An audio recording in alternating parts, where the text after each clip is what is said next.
Guys, let me tell you the honest truth. I literally don't know what it was. Whether if I was thrown off on my days, some of course I've been back at work for a few weeks, and I actually had today off for the holiday, or if it's just because I literally felt that irrelevant to Raw or SmackDown, whatnot right now. I totally forgot Raw was on tonight. I completely forgot. I didn't know until my parents got home from a walk around 8:40, and they said, "Aren't you going to watch your show on Monday?" I'm like, "What are you talking about?" It's like, "There's no wrestling tonight." She's like, "Yeah." Then my mom was like, "No, it's Monday. It's Monday." And I'm like, "Oh, wait, crap." So I completely forgot about Raw. And I watched this show, and I didn't care. I didn't bother going back to seeing what happened before that. Even though Apollo Crews winning the U.S. title actually did, interest me. So I was also came up here to talk about the show after getting my shower, because I go back to my normal shift for work tomorrow, so I don't have to go to bed as early. I don't have to get up till 8 o'clock instead of 6:30. So that hour and a half of sleep is gonna feel great. So let's just briefly talk about this show. I don't have much to say about it really. I did not like it, even though the crowd. First, let me talk about the crowd. So the crowd is basically NXT stars, people in the Performance Center. And again, I'm going to say this honestly. I don't know if it's because I have this mindset where the WWE is just super full of their egos and they have to be in control of everything. But did it feel like the crowd was like scripted? Did it feel like their reactions were fake? Like, I don't know. AEW's crowds, I get a vibe that it's a real crowd. I get that vibe that if I didn't know it was just, wrestlers or people under contract at AEW in the crowd, I would not even notice. After one night of Raw or SmackDown actually having an audience with, like people in the Performance Center, I felt like it was noticeable because it felt fake. The reactions just feel so fake. And again, I don't know if that's because, one, I have it stuck in the mind that, Vince is full of his ego and has to be in control of everything, or if it's because it literally was fake. So, I don't know. It's just my opinion. What do you guys feel? Let me briefly check the live chat really quick and see what we got. Having more of a UTN couponer. Lauren hasn't been on here for a while, but she's been working long hours. Thank you for joining us, though. What's up, Mark? I don't mind having employees as a crowd. Once again, don't make it feel fake. Congrats to Apollo Crews. And she's lost my shirt. Thank you. Apollo's going to turn heel at some point. Yes. Asuka's a face. Is Natty a heel? I don't know what the heck they're doing with Natty. We'll talk about Natty in a second when we get to a segment tonight that I thought was so stupid. On top of a bunch of stuff that was also stupid. Who knows? Trade Charlotte to SmackDown for Lacey. How about let's just keep Charlotte on one show and not put her on 3 different shows? Get overexposed because she doesn't need to be overexposed. How about that for a change? But let's just talk about the show quickly. So apparently there was an opening segment with the Kevin Owens show interviewing the 3 participants in a triple threat match for the Raw Women's Championship. Charlotte Flair, Natalya, and Nia Jax. So Nia Jax obviously is involved in the title just because, oh my gosh, everybody's like talking about me. It's crazy. Everyone wants to talk about me. So, I expected that. I expected her to win, which, newsflash, she did win the triple threat match. But why was Charlotte in the match?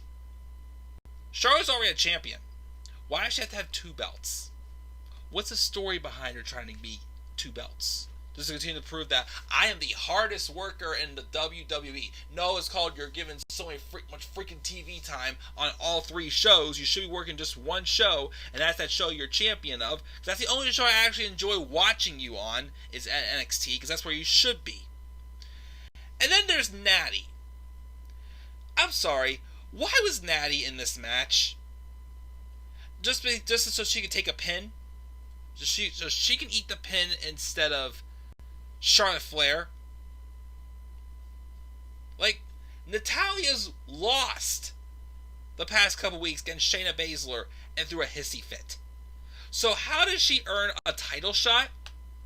If anything, if you at least want somebody in there for Nia Jax to eat the pin, it should have had Liv Morgan. Because at least Liv has been racking up victories. Like, yeah, she lost to Charlotte, I know. But at least she's been racking up the victories lately. To feel like she deserves at least a chance to compete for an opportunity. Just saying. But nope. And then they had this segment where Natty was supposed to be interviewed backstage before her match. And she randomly takes a phone call from her husband, Tyson Kidd. And then she wants to be interviewed, but they were out of time. What is this? What are they doing? This is what I'm talking about. You have no one relevant in this women's division, so you just take 3 random people, throw them into a match, and that winner will face Asuka.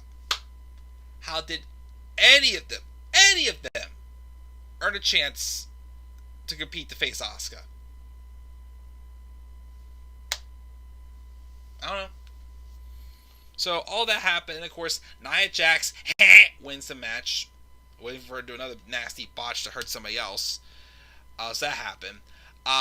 The one match I wish I would have seen is the U.S. title match between Andrade Cien Almas and Apollo Crews, where Apollo Crews won, winning his first championship in WWE. Definitely happy for Apollo. I mean, again, obviously I've been seeing improvements in his character for sure, and of course that heel turn, it is coming. Apollo is going to turn heel, and he is going to be, recruited by MVP. And I do most definitely look forward to see what he does as a heel. But I'm definitely glad he's finally getting a singles title. I'm hoping this is finally the run he needs. Again, Apollo's been talented, but like I said again, he still should have stayed in NXT longer. He should have had a run of the NXT Championship for sure. He should have had a run of the NXT Championship, and not brought up as soon as he was. Because that character definitely has been lacking big time. But now that I see him actually developing something, now I'm like, okay, Apollo Crews is cooking. So him being U.S. champion, excellent. I'm definitely looking forward to seeing what he does with the U.S. title. We got that. Oh yeah, then we have the Iconics come out. Just blab about how they were like idiots last week with Peyton blowing their chance and Billy slapped her.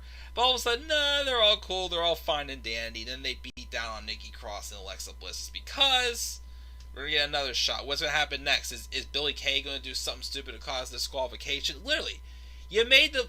Again, I still don't get this. Why were the Iconics gone just to come back and be the same exact thing?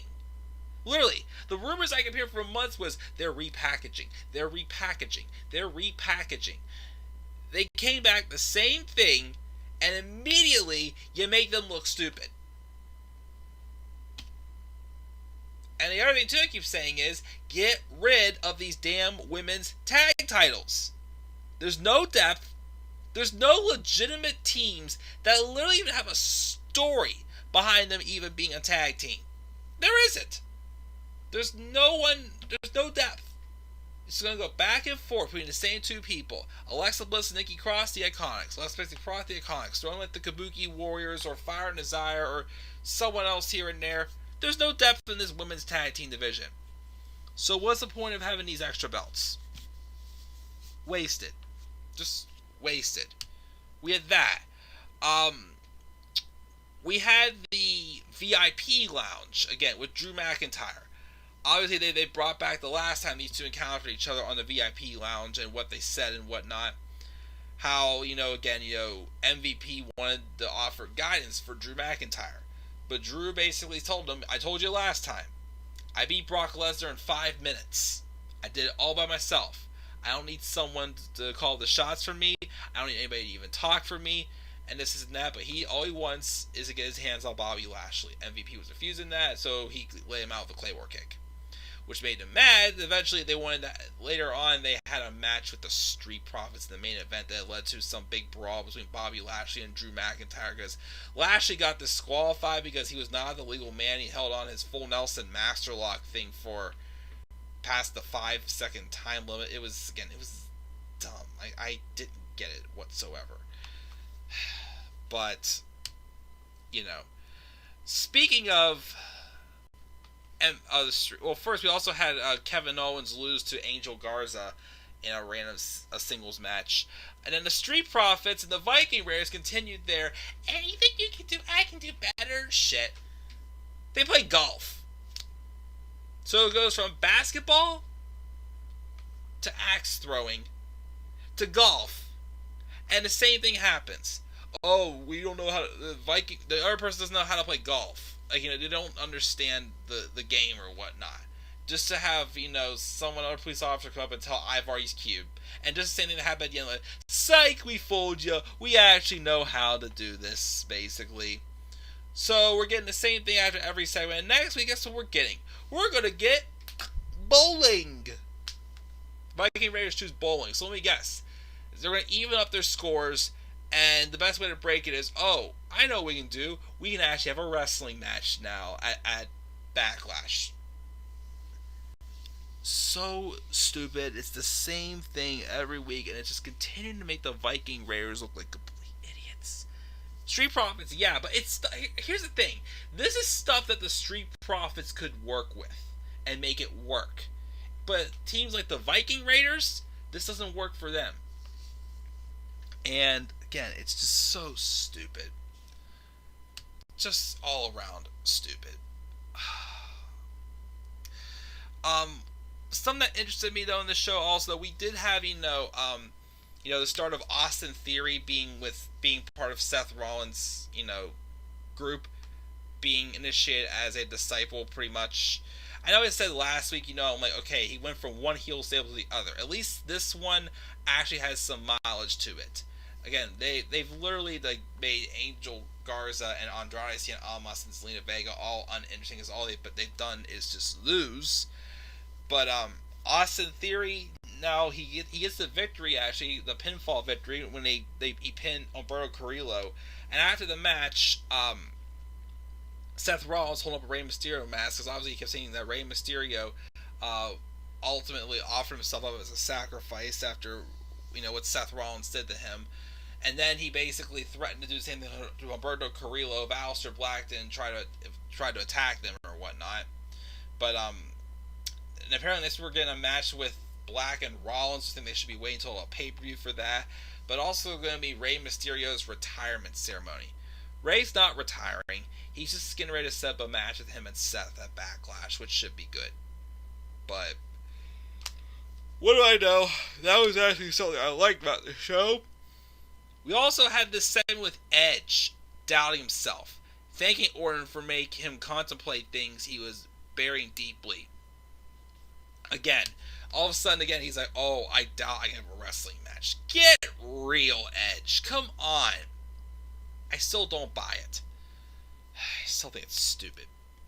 And then the main event, again, the Street Profits defeated Lashley and MVP by disqualification. Lashley refused to listen to the referee and break off his Master Lock submission, full Nelson thing, after he was not the legal man. McIntyre kept the fight at ringside, and then they're literally asking for...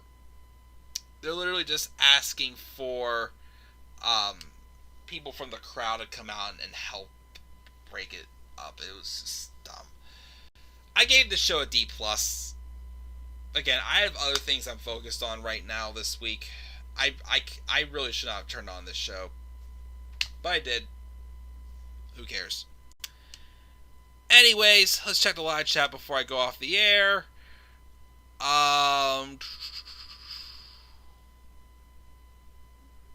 Really quick.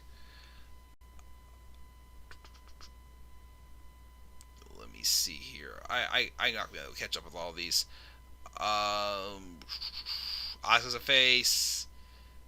Yeah, for sure. Shad. Yeah, I don't know why she was. Yeah, I don't know where Bianca is either. The Iconics still make no sense to me, especially with that disqualification. Who was Styles traded for? Still don't know. Enjoy my expressions. Thanks for sure. Glad Becky's gonna be having a child. Oh, Edge and Orton should not be continuing again. This whole idea of like Edge can't wrestle in an actual wrestling match does not make sense. Or Edge just had an interview, and also Ric Flair put over Orton or something like that. Don't know where Kyrie is. Anyone hear about the? Yeah, we heard about that. Io should defeat Charlotte. Did you hear WWE is working on a marriage and trouble storyline with Tyson? What? Is that really what that whole idea with Natty right now is? Oh my gosh. So one doesn't work out, yet they're going to do another one with now Natty and Tyson Kidd. Dear Lord, that's just stupid. And of course also Lana had a freak out again over nothing. Again, Liv is awesome. I agree, she's getting better. Ruby should leave too. I agree. Yeah, WWE should take a break till July, but Vince is full of his ego. Ha, very funny, Tyler. Mickey and Maurice need to return. Miz and Morrison are wasted. Natty better not defeat Asuka. Nia is unsafe. Yes. All this crap. I'm sorry, guys. There's a ton in the live chat, but I gotta get off. I gotta get ready for bed, and I'm sorry. This was just literally a very pointless show, and, you know, I wish I would have completely forgotten about it in general. So, guys, D+ for Raw. What are your thoughts on Raw? Leave thoughts down in the comment section below. Slap a like on the video. Subscribe or comment on my channel. Follow me on Twitter at TheManAirborne93. And I will see you guys all later on for another wrestling video. I still need to do also a review of Dark Side of the Ring, Last Days of Owen Hart, because I actually did watch that and I actually would like to talk about it. And that's all I got for tonight. I'm going to bed. I got work tomorrow. Have a good night. I'll see you all later. Peace out, everybody.